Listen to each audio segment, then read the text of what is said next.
वालेकुम। क्या हाल है सब भरावां दा? ठीक ठाक हो?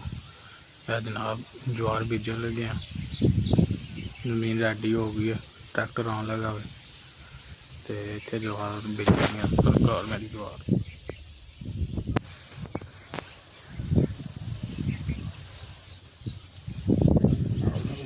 ज्वार का लिया अभी सटना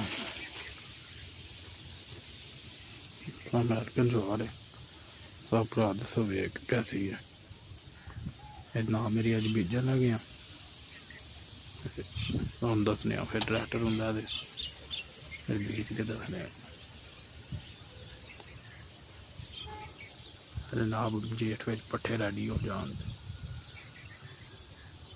जिस टाइम लोग गर्मी होंगी उस टाइम पट्ठे रेडी हो जान दे सुकून नाल जानवर वड़ वड़ के खाने। ओ जनाब लगे है साडा बंदा, आओ एक आओ जनाब लगे ने।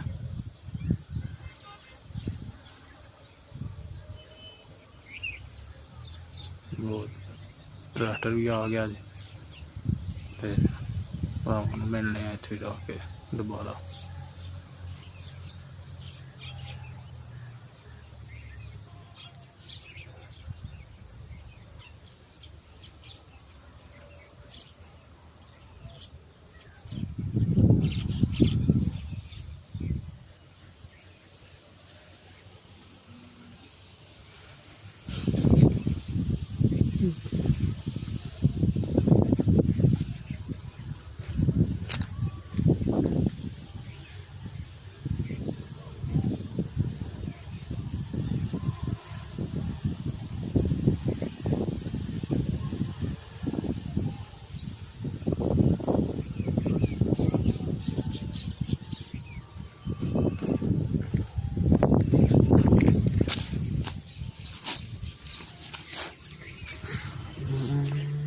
और जनाब ट्रैक्टर आ गया।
जी बतर खत्म हो जाना साड़ी रेत भी जमीन है भी नाले ना कुछ के जा मेरा भी मुंह तो बग्गा होया तो मैं ना झाड़ी हो पीजी है गेमा ना बनना